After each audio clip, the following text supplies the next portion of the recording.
What's going on, world? I'm just hopping on here realistically just to get on and talk about the current events that are going on in the world. But just so I can get everything together, I'm going to go ahead and throw this out there. Sacrifice his health for money, only to spend all the money he gained trying to preserve their last bit of health. Man then sacrifices mental health for money, to turn around and buy pills to regain what he believes he has lost. Man sacrifices sleep for money, but spends money to relax, and even a rich man can never buy a truly restful sleep. Man sacrifices clean water for money, only to spend the money trying to clean the water they polluted in the pursuit of currency. Man pollutes the air he breathes in the pursuit of money, then turns around and tries to buy a way to correct the problem and get the air clean. Man sacrifices beautiful trees to make lumber for money, ultimately turning around to buy younger trees and plant them in the place of mature ones that were cut down. But they will never be the same, for the land has been taken by the houses and roads and many different things.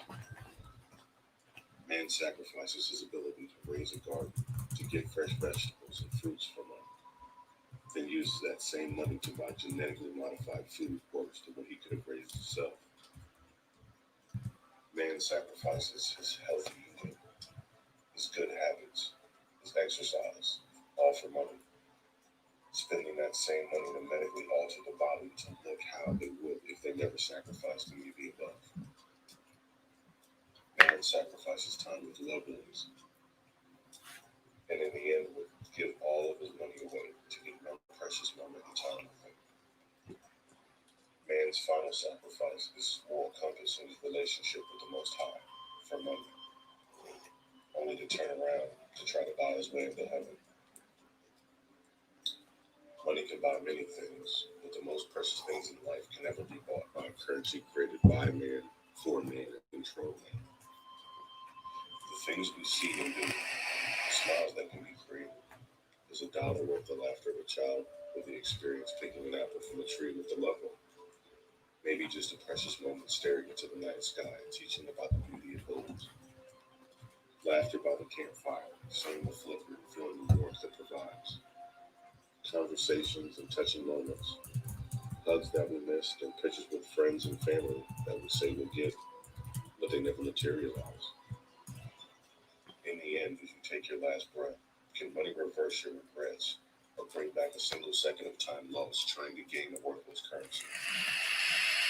Now, money is necessary in this world, but when you have to decide between your morals versus materials, peace of mind versus your possessions, family versus finance, one comes and goes, but the other will always be there, unless you let it slip through the same fingers you try to count that money with.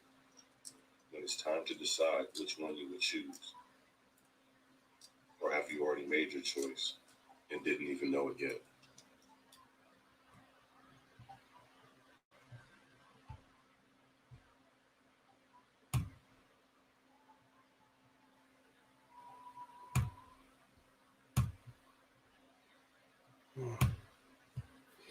Hey, what's going on with everybody out there tonight? Um, really just hopping on, just took a look around at the world and just realizing little by little, we've come so far from what the ancestors believed. The heritage, the beauty, just this earth in general. And realistically, I'm not trying to get on here on a sad note or anything like that. Just getting on because we have come pretty far from the ancestors, the way they would hunt and fish, the way they would plant their crops, the belief systems they had, the respect for nature and nurturing. Mankind has sacrificed so much in the pursuit to make things easier for themselves. And when I say just technology, We harvest gold from the earth and we harvest different minerals from the earth. And we put it in microchips and cell phones and satellites. And the scary part is there's actually more satellites in the sky than visible stars. Just think about that for a second. There's over 2,600 satellites in the sky. And to be honest, to me, that's pretty shocking. That when you look up at the sky with your kids at night or whoever you're with, you look up and you have to really wonder, is that a star or a satellite up there? But things have changed. Our moral compass has changed. Who we are has changed. And just wanting to get back to that. I believe there's a lot of importance in those things and, who we are. It's a shame when this world, not just this country, but this world had so much fresh water.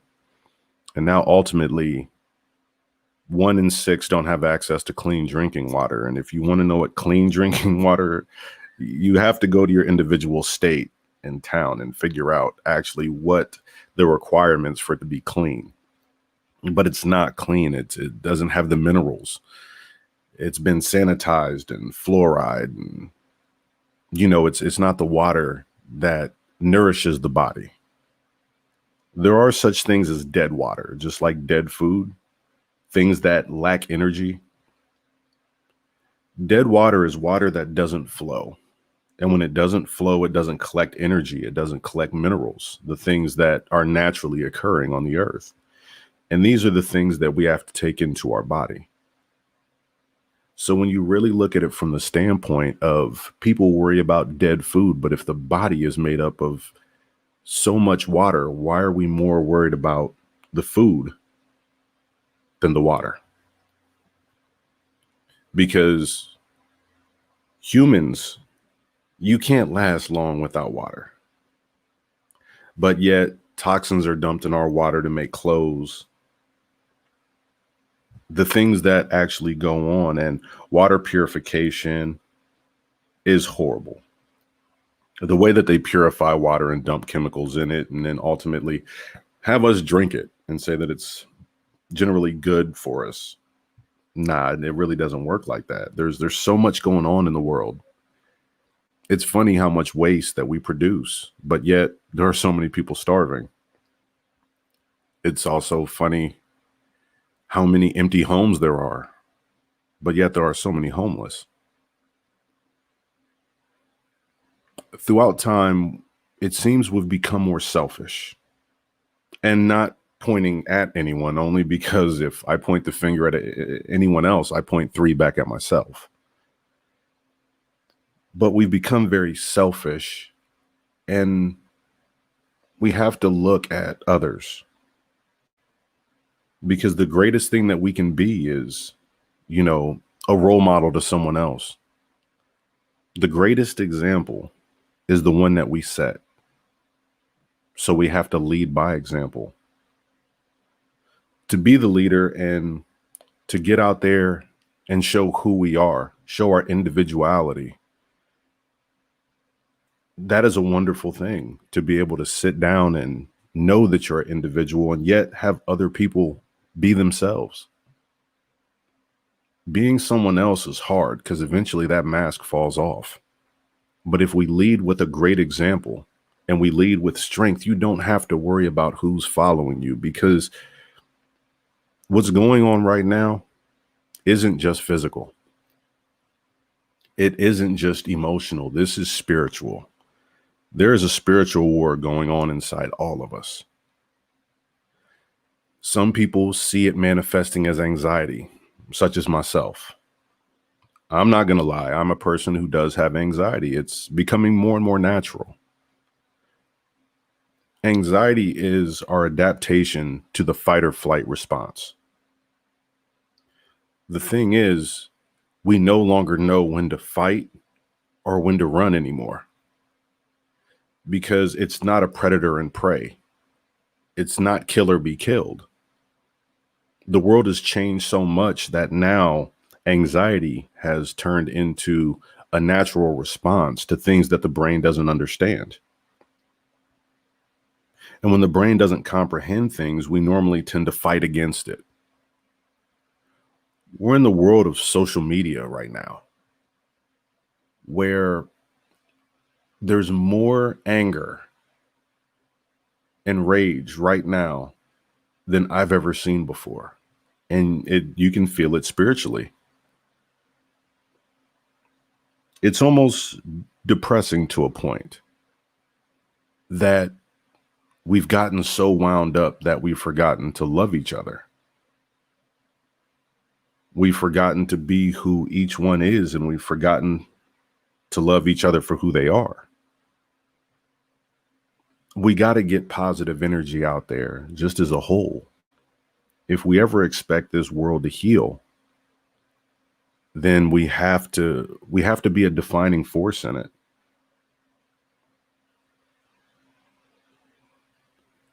If you look at what goes on, and I'm just going to be real. When I did the title and it says 7 generations in tea, actually I'm sitting down drinking some ginger, honey, and lemon tea right now. But 7 generations, that's something to think forward to. Now, if you look forward 7 generations, to us, that is almost imaginable right now. But that was something that our ancestors thought about, was to look 7 generations in the future in every deliberation. But it's weird that nowadays it's hard to even look at our grandchildren and sit back and look at their generation and prepare for theirs, because right now we look for instant gratification. That's what social media, social things do. It's an instant form of gratification. And right now, with everything going on, people are more focused and not knowing how to react. People don't know necessarily what to do. There's so much fear in the world right now, but it manifests. Fear and anger, anxiety. Mental health is at an all-time high right now because so many people don't know what to do. But a lot of the things that we have currently, in my belief, is just misguided anger and rage. I look around at the earth and I get angry. I'm not a man who gets angry often. Actually, don't let me lie to you. I get angry a lot. But I get angry at the earth and what we've actually done to it. And I don't point the finger at anybody because we all take part in this. If you look at the 267 million tons of trash yearly, that's insane. 267 million tons of trash. You look at what gets recycled versus what doesn't. You look at the food that can be turned into compost. You look at the many different things that can be done to make this world just in generally a better place. And it kind of makes you think, because of the state that we're in at this current time, can we actually look 7 generations ahead? Like, my big thing is I like to plant fruit trees. It's just one of my things. Fruit trees for me are a symbol that regardless of what goes on, if I'm not here tomorrow, the next generation will be able to get good fruit off that tree. So I generally tend to ask people in my local area if they would like a fruit tree planted. And then I also go around and ask places if they would like to donate, because if this system fails tomorrow, there's going to be a whole other generation who's attempting to get food. And they're not going to care what I look like or who I was. They're just going to be thankful that they can pick an apple or a pear or, pick cherries off of that tree. But the love and the hope still lives on. It may be something as small as an individual fruit tree or just a small plant, but it's hope. And basically, we're living in a world right now that a lot of us feel hopeless. Their self-destruction pretty much is the ultimate goal. And the bad part is that I'm actually learning that most people don't want to hear about hope because it seems like it's so far away. A lot of people look at hope and they're terrified of hope because it gives you that glimmer and that peace within your soul. You know, I sit down and I don't knock anyone else's beliefs, but I sit down and I talk to the Most High and I ask, like, when are things going to change? But I have to realize that I have to be one who helps the change. I have to get out there and lead by example, and I have to, you know, put my hand out for someone else to be able to grab hold. You know, I said before, a wise man told me that the only time he looks down on a man is when he's putting his hand out to pick him up. And then we can all look at the stars together and we can see how high we can go.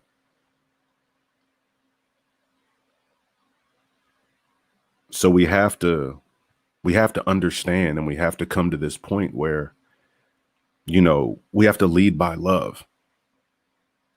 And I know I hear that a lot. We've heard it. We've heard, you know, different singers talk about it. We've heard different people talk about it. And you get more accomplished when you can sit down at the table and talk with a genuine respect, with a genuine admiration for each other. When we can sit down and understand that the next generation needs us, these babies need us, the grandchildren need us, going many generations ahead, they need us. They need to understand, how can we be good ancestors if we don't look forward to being ancestors? With every deliberation that we make to sit down and understand that right now, we are at a point where clean food and water is, you don't find it. Stuff with non-GMOs, teaching our kids about heirloom seeds and putting good energy into that. That's one thing that was taught to me when I was young. And ultimately, as I got older, I learned to understand it. People think that food energy only comes from the sun. But no, there's an exchange of energy between you and the things you grow. Individuals who go into the garden, you know, they sit down, they put energy into it, not just through mulching or tilling or turning the soil, but they actually put physical energy into it. They exert energy. And as you put that energy into the ground and into the dirt, it grows. Your plants grow. They can feel your energy. They can feel your pain. They can feel how you feel. So I was always told when I went in the garden to go in happy. And I never understood why, because I thought I go in the garden and I get angry and I tear stuff up and, you know, I till and do everything angry. And they're like, no, you're putting negative energy into the soil. So when the soil feels that negative energy, it doesn't understand what you're doing. It doesn't comprehend that you're doing it for the best. So you go in and you go in happy. And if you're not happy that day, don't go in the garden. So I learned to go in and I take my shoes off and I do what's called barefooted prayer. And this is normally at the beginning of the season. I stick my hands in the dirt and my feet, and it's like grounding myself, and I put negative energy, and I'm thankful.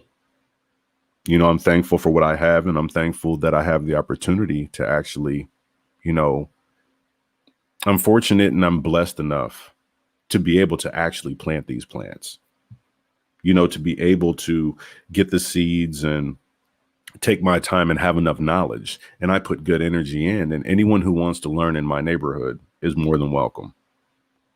they're more than welcome to come learn, plant many different things: corn, melons, honeydew, collards, kale, Thai snapdragon peppers. There's a lot.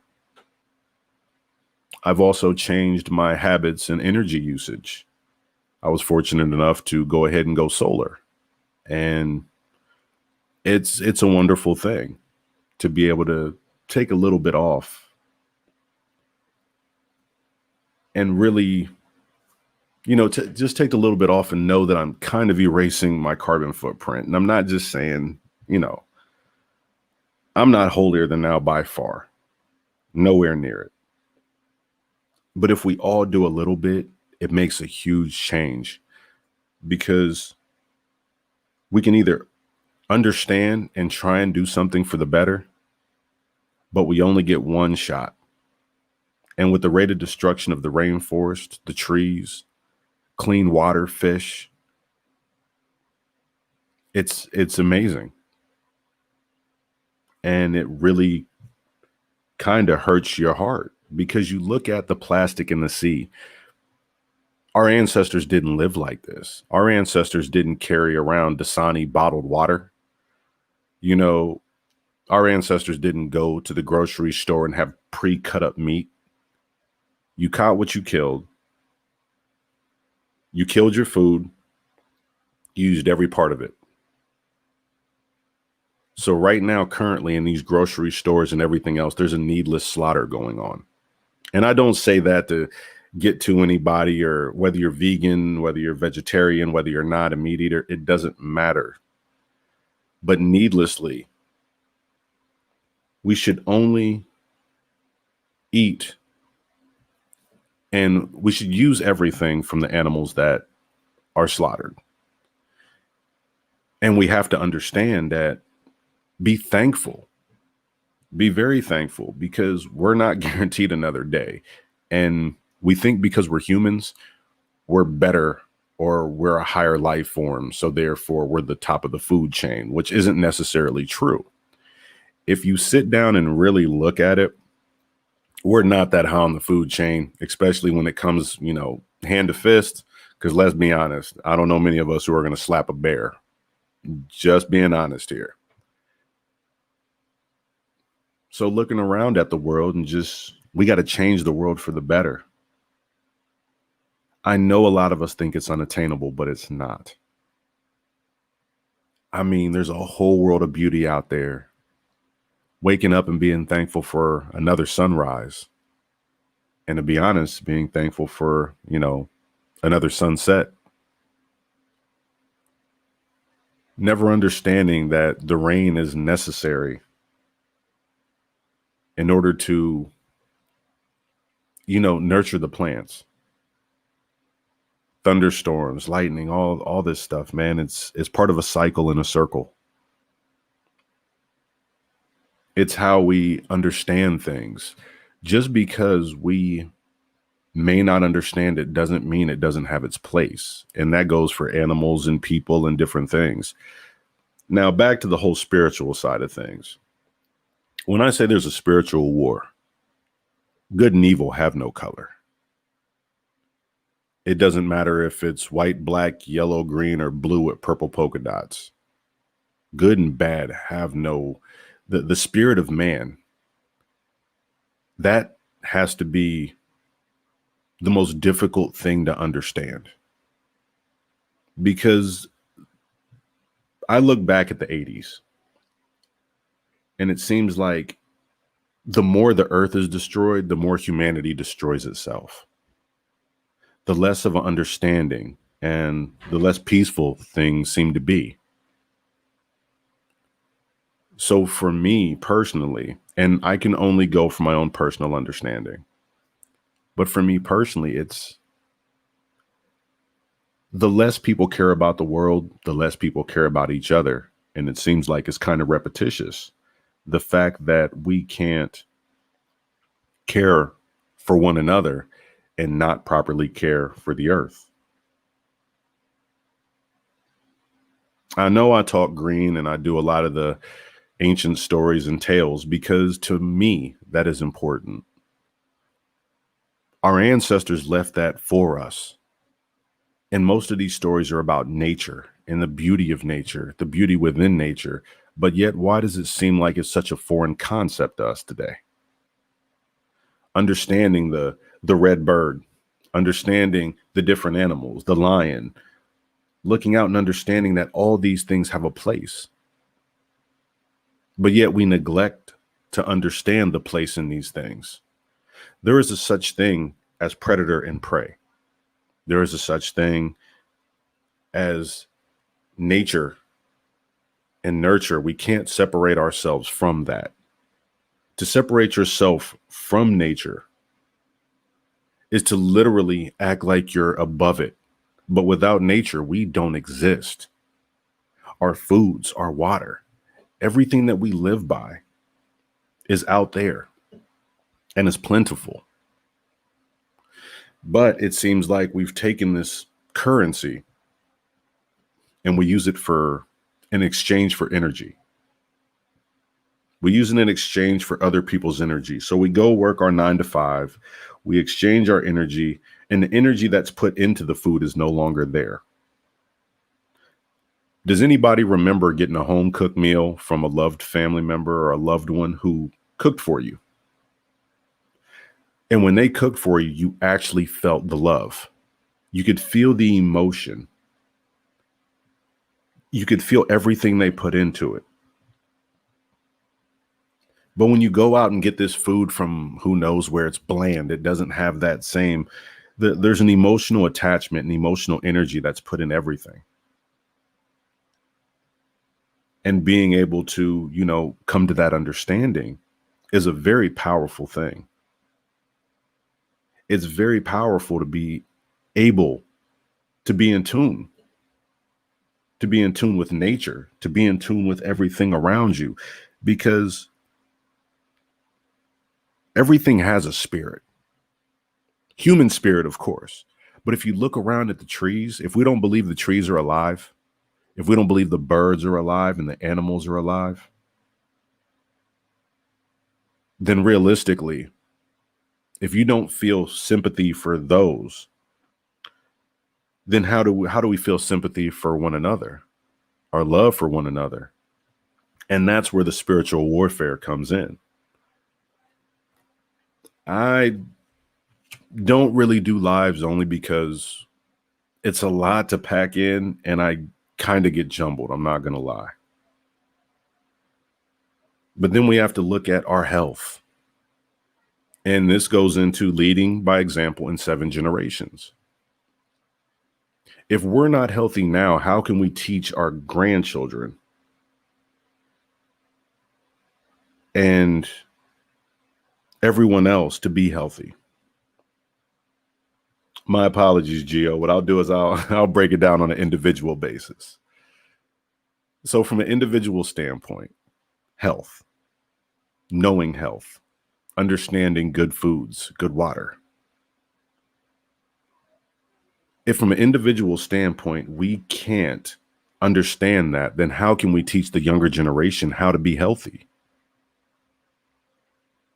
If we don't know how to purify our water, how can you teach the younger generation to do it? The best thing that was said to me, and this was just a lead by example, is how can you teach me how to sing when you can't sing a note? Because a lot of people always have sour and bitterness in their throat and anger and rage. But being able to grow, evolve, and change. And when I say evolve, it's spiritually, mentally, physically, and emotionally.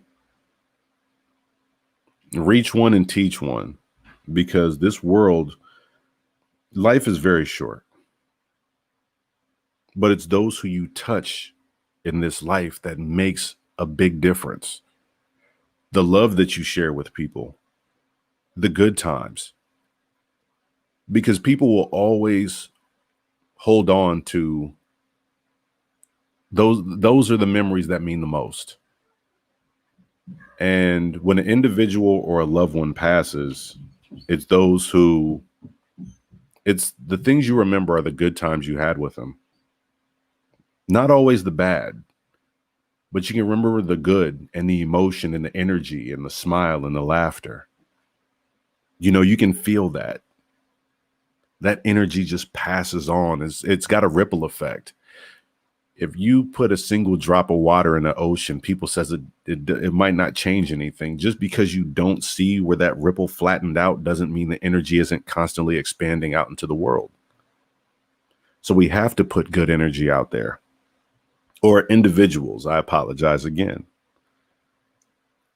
Look forward to the good and the smiles, the laughter, making a change. Unplug from social media sometimes and Facebook and everything else, because it seems like, a lot of the stuff that's put on there is motivated to bleed bad energy out into us because that's what they want to control. They love pushing negative energy and love pushing negative on us. But a lot of us don't understand that witchcraft isn't just done in person. It's done through media. It's done through the internet. It's done through the telephone. It's done through all types of stuff.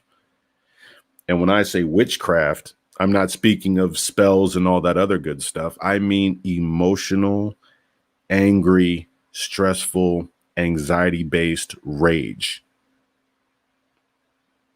When children commit suicide over being cyberbullied, when individuals get up and they're waiting for that dopamine hit from, getting a like, getting a comment, different things. Don't get me wrong. I love comments. I love likes.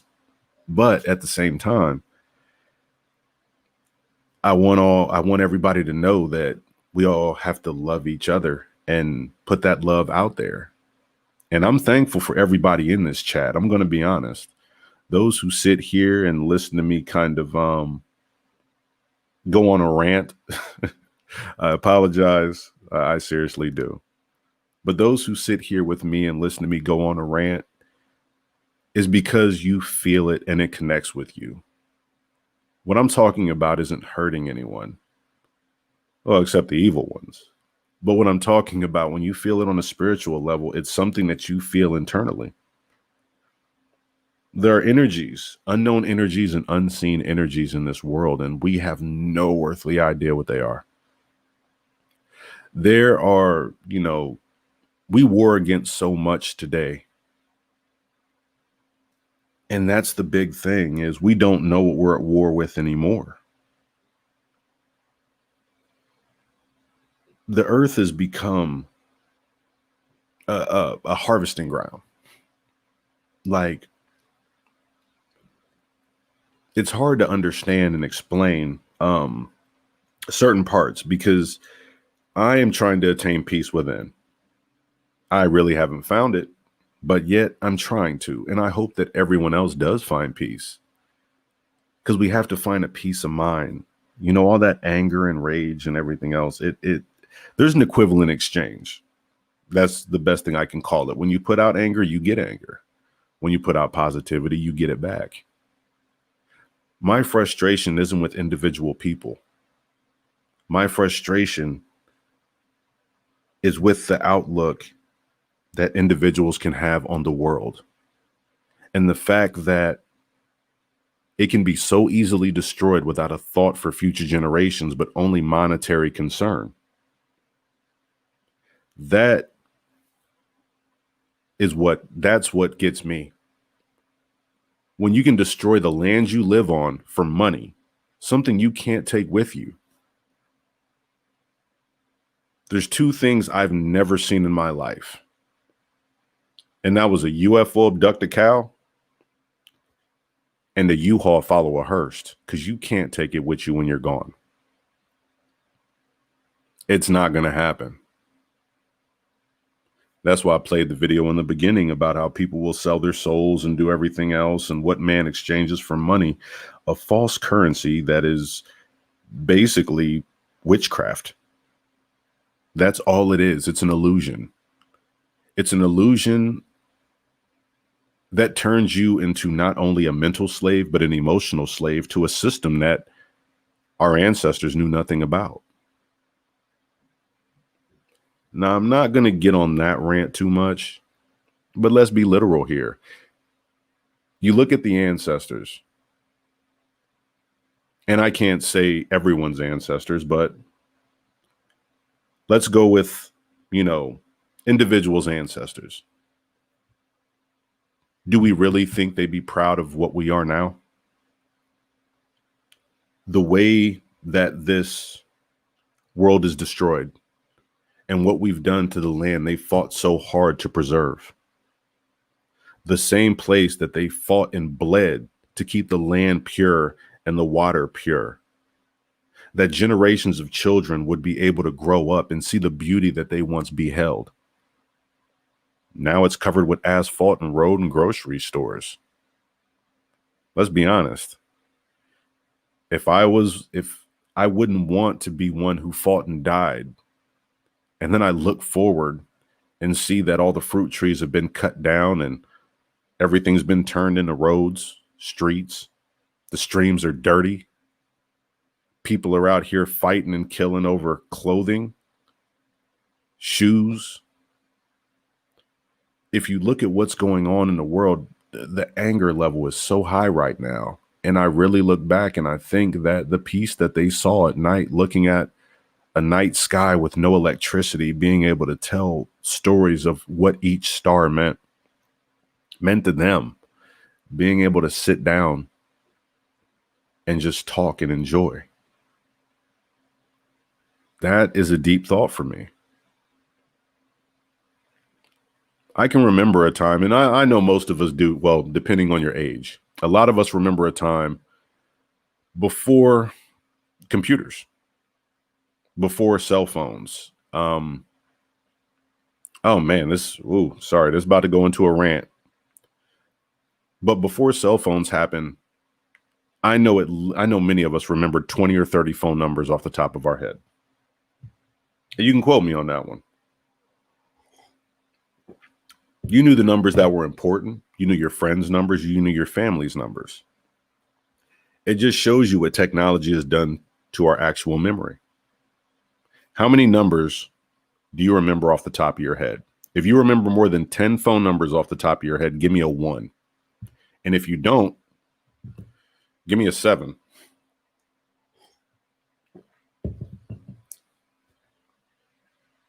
Now, this one should be interesting, only because I don't think many of us remember 10 phone numbers. There we go. One person's honest, 7. And that's it. And you can keep going. Technology has literally dwindled our memories only because we don't have to remember now. We don't have to think about those numbers. And here's the other thing that technology has done. Because we can take so many pictures, we neglect the important memories that we have. Think about that, because that's scary. Now that we have cameras at every turn, which I don't knock, being able to record those memories and being able to, but now it seems like the memories are disposable and we're filling our heads with something that we consider a little more important, which I don't know what is.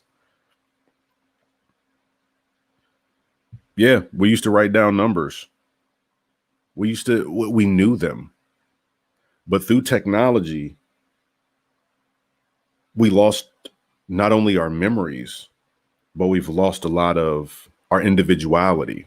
And when I say that, it's your phone knows exactly what your phone knows what you're looking up, what you're researching.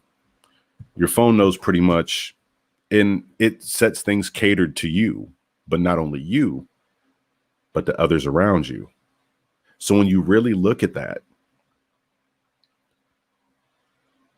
your individuality is now based on an Android or Apple, whatever one you use. It all listens and it gives things that are basically beneficial for it, not you. So now it puts you in a box. And when you're put in this little box based off of technology, and then you don't realize that it's harder to talk to somebody because now you feel like you have a friend in your phone. And that's it. Like you really feel like you have a friend in your phone because your friend knows more than anyone. And also Dr. Google. So that's it. Losing our individuality based off of technology. How often do people just call up and tell a loved one or a family member, you know, hey, ain't talked to you in a while. We got to get together, sit down and eat, you know, or matter of fact, just call them up and hear their voice. Just be like, hey, how's it going, man? Just wanted to let you know, love you to death. Just checking on you. Want to make sure you're good. Because I'm not going to check your Facebook post. Your Facebook post is that's an imaginary world to me. I don't even have a Facebook. I'm not good with technology.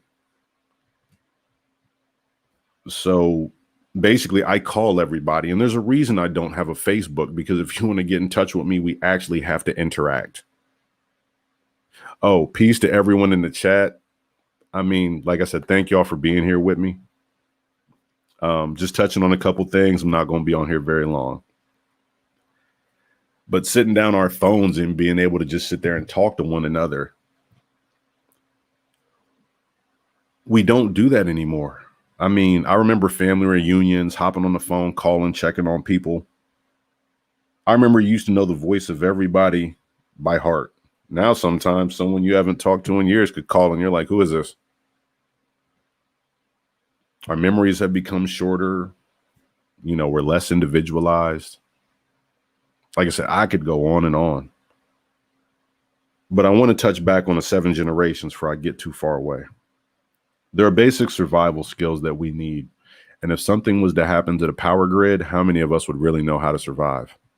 And when I say survive, I don't mean like Mad Max movies type survives. I mean hunting, fishing, getting out and planting a garden. Also, I'm a prepper. I'm not going to lie. I'm a prepper. And when I prep, I don't prep just for me. I don't prep just for me, my kids, my family. I prep for individuals who could be starving. Because the thing is, to tell somebody no when you have an abundance, be someone's blessing. Because ultimately, you never know who's the person who can and will come back and take your stuff. And I'm just being for real with you. The rationale behind like people, and literally in anyone who takes this wrong, I sincerely apologize. It's not meant to be taken wrong in any way, shape, form, or fashion. But I want to ask a question now, and this is a serious question too. I want everyone to sit back and think on this. We all look towards a specific group, or we all have a specific group that we can relate to. There we go. So we'll use that term, relate to. Now, the question I want to ask is, if it was your life or theirs, or your children eating versus their children eating, would you be so inclined to trust that person? And this is just the reality of things. Because if everything went downhill tomorrow and it was yours versus mine, that's when things come into play. Because right now, grouping up is okay, only because it's not for a means of survival. But that's why I prep to make sure I have enough, not for myself, but many others. There's no way my family is going to eat 1,000 pounds of rice. I'm going to be honest. There's no way my family is going to be able to eat 1,000 pounds of beans. Why did I put that aside? Because if someone starves, we need to be a blessing to them. And I never want that choice to ever be made. I never want to have to make that choice, whether it's my kids or someone else's children, because ultimately I don't know how I'd be able to live with myself personally. That's why I prep. I don't prep for me. My life is like a vapor in a mist. I could be here today and gone tomorrow. But to install the fact in my children, in my family, and in my friends that you just don't prep for you, but you prep for others. You prep for the others who are going to need it, who are going to need that help, because you never know when you're going to be the one who needs it. So that, for me, was one of the most terrifying things that I ever had to think about. Is if someone had an infant or someone had a baby and you have a baby and you have to make the choice whether your child eats or their child eats. And I'm not going to lie, a lot of people don't like that question, because a lot of, there are some people who want to be overbearing and say, my child eats. The thing is let's make sure we have enough food in the future that when it does happen, all children can eat. That's the big thing. People don't look at the statistics. When you think about things statistically, in today's world, there's no reason for hunger. But we still have it only because there's financial gain in hunger. There's no need for thirst, but we have it because there's financial gain in thirst. There should be no homeless. There's a lot of things that shouldn't be done, but yet it is all because of monetary gain. And that is why I want us as a whole to evolve. And I know, like I said, I'll get back to the good and evil, because there are good and there are evil. There are going to be certain people who don't want to evolve. They love the money cycle. They love being in control. They love feeling greater and better than others. But that right there is the ego. The ego loves money. The ego loves this system. Why? Because in this system, you can be greater than someone. You can own more and have more than them. And that is why so many people love this system. Because this system can make the strong weak and the weak strong. Because now this system is not based off of what an individual can do for themselves, but the money that a person has in their pocket, where you can pay someone to do it for you. So if you can't hunt, guess what you do? You give somebody an imaginary currency in exchange for what they did and what they killed. That's a trip. So now the individual who is strong is now weak.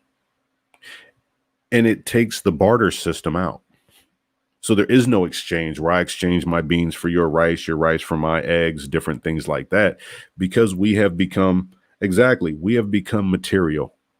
We are no longer spiritual and understand the world around us and the things around us. That is why things have gone the way they are. Some of us like to talk about the supernatural world. In this conversation, I'm not going to get esoteric, but I promise you I'll go live more. And when I go live, I'll do open panels and we can get a little esoteric. We can talk about the crazy stuff. But that's it. There you go. It's like being a kid in a sandbox and it's all your sand. But there's so much abundance out here. There's so much beauty out here. And that's why we as individuals have to go out and lead by example. And let's make what our ancestors fought for and died for something of beauty, because I don't believe they would have handed this down to us and wanted us to destroy it. I know it doesn't seem like there's turning back, but there is. There's always a fight. There's always a way to lead by example. And there's always a way to show how beautiful your ancestors were, both internally and externally, by what you do and what you pass on. If we constantly pass on anger and rage and destruction, then what does it make it look like our ancestors taught us? My ancestors had a lot of love. I struggle with hate. We all do. I struggle with anxiety. I struggle with anger. But at the same time, I don't struggle with love, and I try to make sure that everybody gets more than I do. Because ultimately, That's how we have to lead by example. When people see you, be a reflection of your ancestors. When people see you, be a reflection of your loved ones. Be a reflection of the principles they held. That's what you're a reflection of.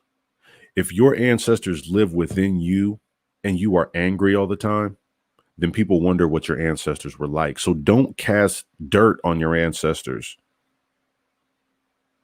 because of your personal emotions, because that's kind of, you know, that's kind of how things went. What was their honor in? The land, the water, being able for the next generation to enjoy all this stuff. Yeah, that's what I would assume. Food and bounty for everybody. And that's the reality. That's my reality. But everyone in here, lead by example. Be sure to reach. And when you reach in love. Sometimes push that anger down, because in today's society, we're really angry, but push that anger down a little bit and get out there and show the love, because it's pure. You know, a child knows love before it knows hate. A child is taught hate. It doesn't just occur naturally.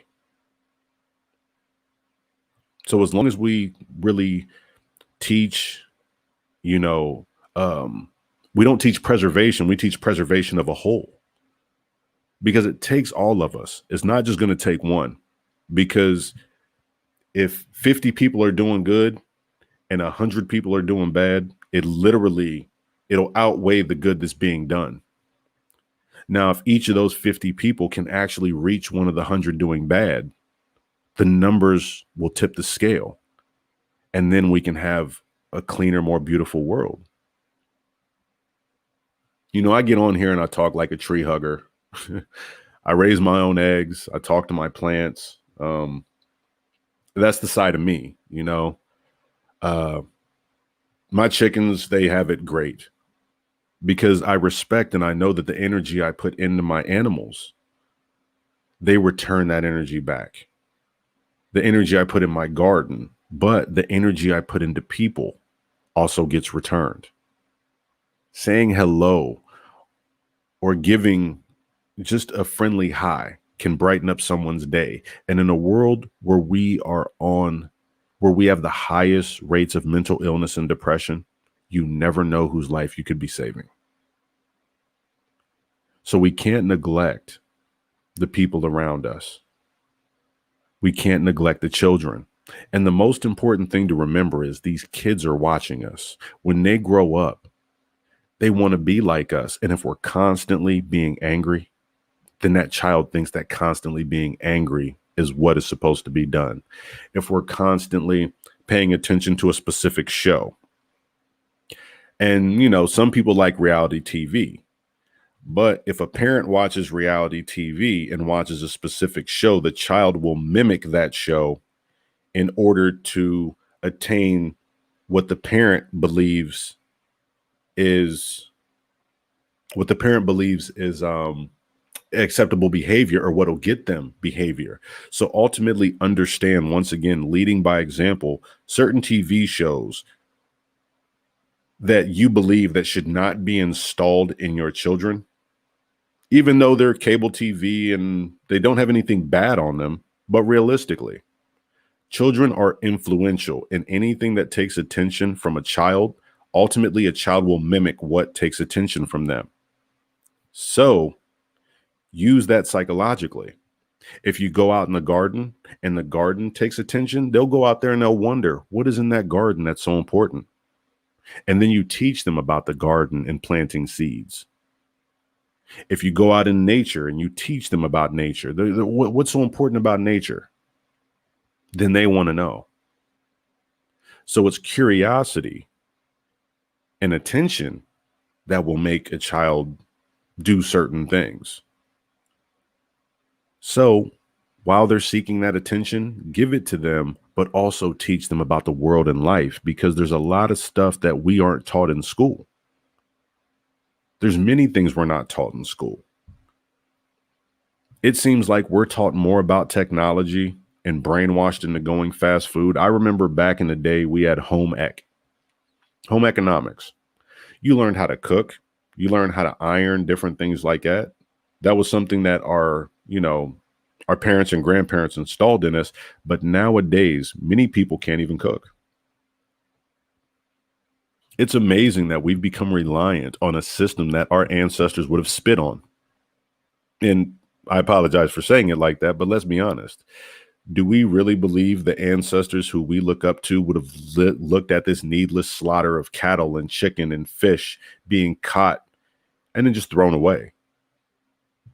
So we can believe that and be fine with that, because I can't.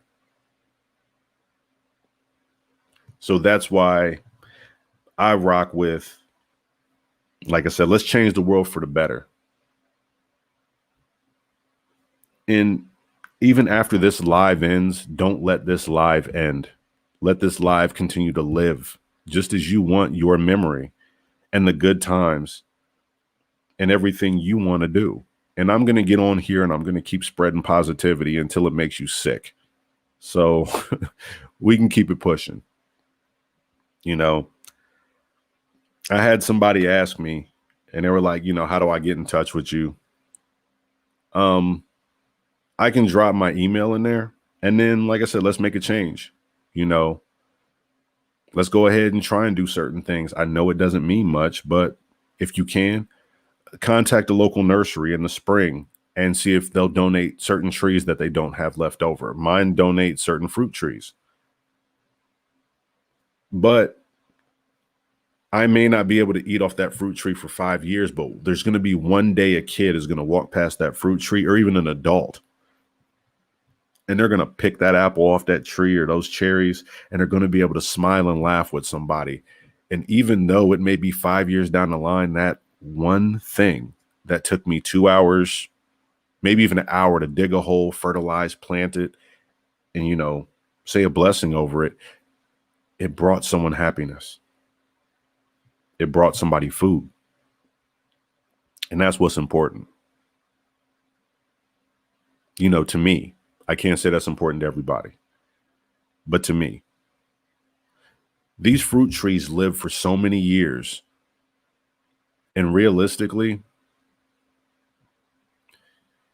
this was a story that my uncle gave me, and he learned it from an ancestor. And it was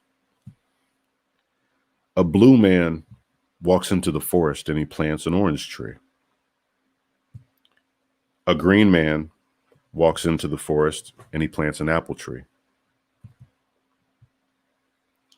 Then we'll say a purple man walks into the forest and he plants a cherry tree. All of a sudden, a group of young Indians come through and they're starving. They haven't eaten in days. They look up and they see apples, oranges, and cherries. Do you think they sit back and say, I'm not going to eat that because the blue man planted it, or the orange man planted it, or, the purple man with polka dots? Do you think they're going to be like, no, I'm not eating that because of who planted it? Or do you think they'll be thankful that somebody took the time to plant that and that they have a meal to eat? And that's that positive energy. It may not give you a return exactly when you want it. And because we live in an environment of instant gratification, we want that thank you right now. But sometimes that thank you 5 years down the line, and the thank you don't hear, is the most powerful thank you that has ever been out there. And I only say that because I've experienced it and I didn't understand it as a kid. When I would sit down and eat cherries under the tree with my grandpa, and we could pick off fresh apples under the tree and we'd get a good laugh in, and he would tell me about his day and back in the day and everything, and how he had to walk 40 miles to and from school. And I learned he literally lived 2 blocks down. But those were some great times. Real, like, Whoever planted that cherry tree probably never knew that I was going to sit there and have that conversation with my grandfather. They never knew I was going to sit there and smile and laugh and, joke around. They never knew what memories could be created under something that they planted. But I'll tell you now, whoever planted that cherry tree, I'm thankful because those were some of the greatest memories with my grandfather that I ever had. And that's real. Just because the person who planted that tree didn't get instant gratification, I will put positive energy out into the world as a thank you to them. And I will continue, because for each person who planted a cherry tree or an apple tree, and I was able to sit with my grandfather, grandmother, cousins, or anyone else, I'm not going to let that slip away. So I'm going to spread positive energy. And even though they've cut down a lot of the fruit trees down here, I'm going to plant more, because there's going to be that child who's going to have that great memory with a friend or a cousin or a brother, or climb up in that apple tree and go get fresh apples and laugh and enjoy. Because ultimately that gives them, and as they enjoy, they put positive energy back into that tree. And that tree produces good fruit, and it constantly goes on. So who would have knew that a cherry seed could have made a young man so happy?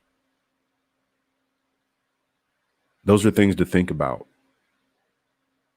So like I said, it's not instant gratification, but I want everyone to think, what can you do to make the world a better place? Not just for us, but for everyone, because we only got one shot, because once this world is gone, it's gone. And that's what I want us to think about. Nothing is irreversible.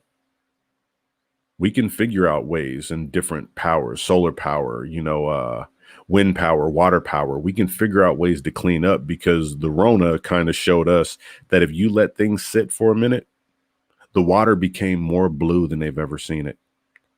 They said fish species that had been gone had actually come back. That is impressive. That the earth will naturally heal itself when left alone. That is powerful.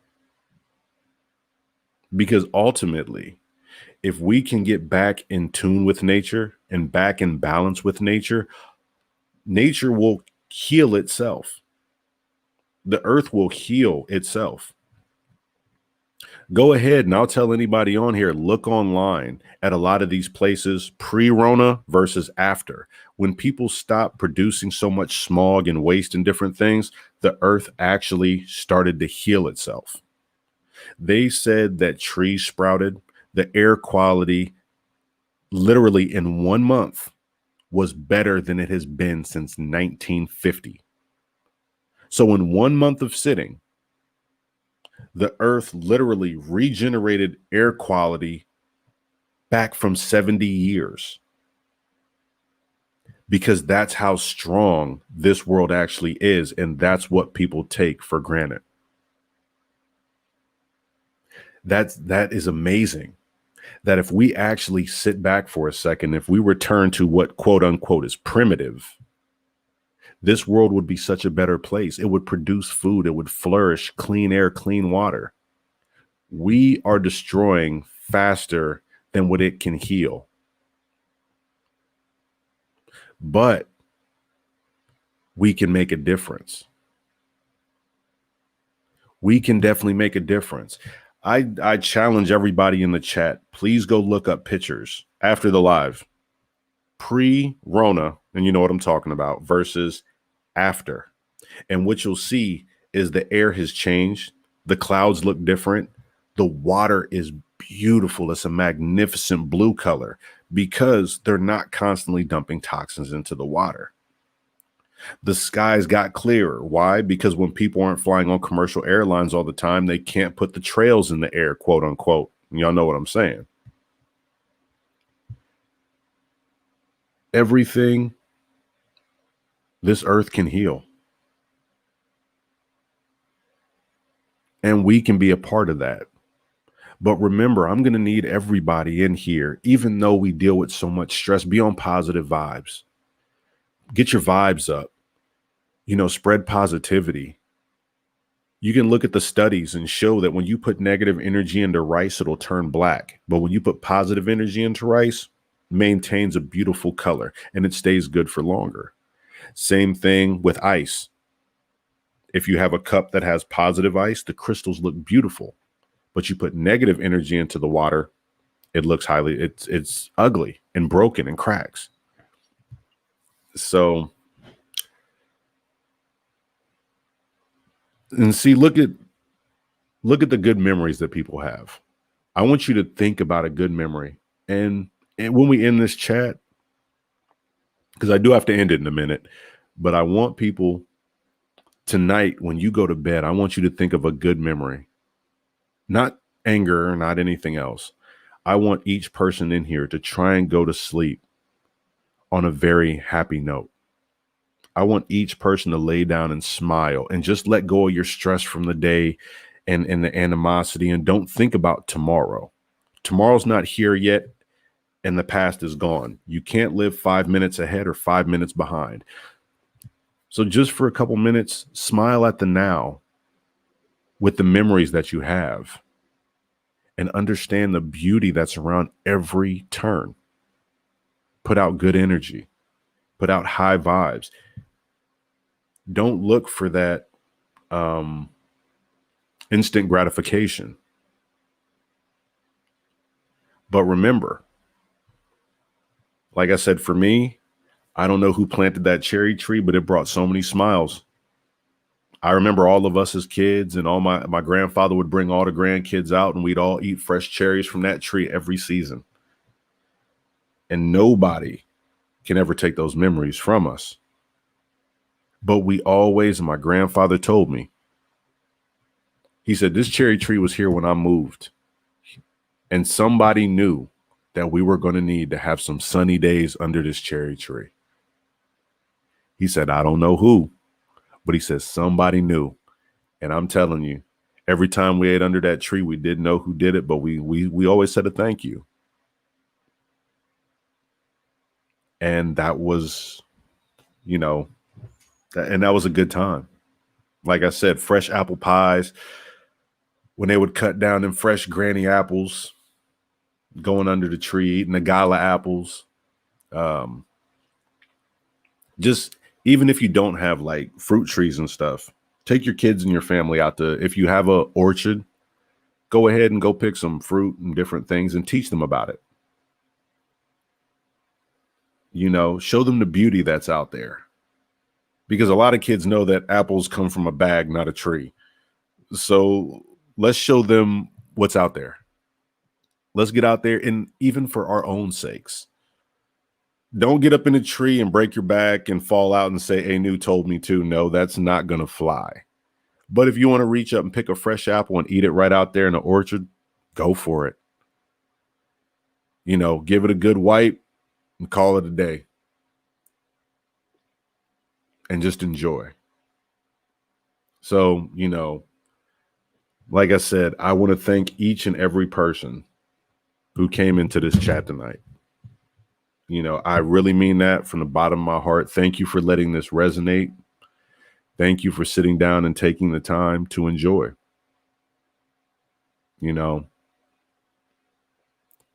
And it means the world to me that you sat down and took the time.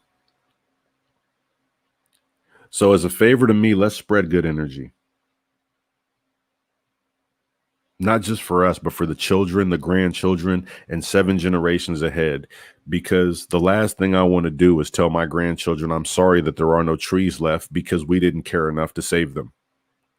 Or I'm sorry that you'll never get to climb a tree. I'm sorry that you'll never get to see an eagle because we killed them all. I'm sorry that you'll never even get to see a chicken or a cow or a duck because, we kind of butchered them. But make sure that everything just comes into play.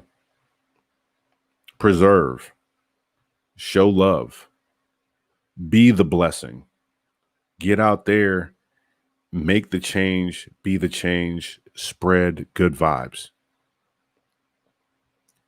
And that's, we all need that. Now, like I said, we will get on a live and we'll jump into the esoteric talk. But I really felt like this one was needed. Just the world in general needed this. So we'll hop on, we'll get a little esoteric stuff like that. We'll have a good time. It's kind of that time of the year. So talk about aliens and all that good stuff and have a good laugh. If you notice my lives, I want everybody to laugh.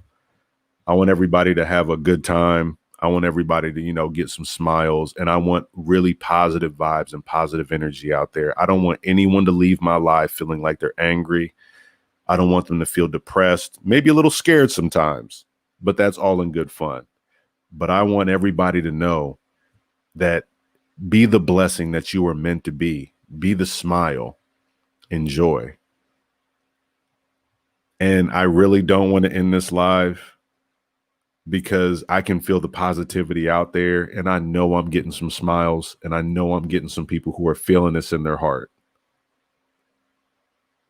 And like I said, I can only thank you guys. Each and every person.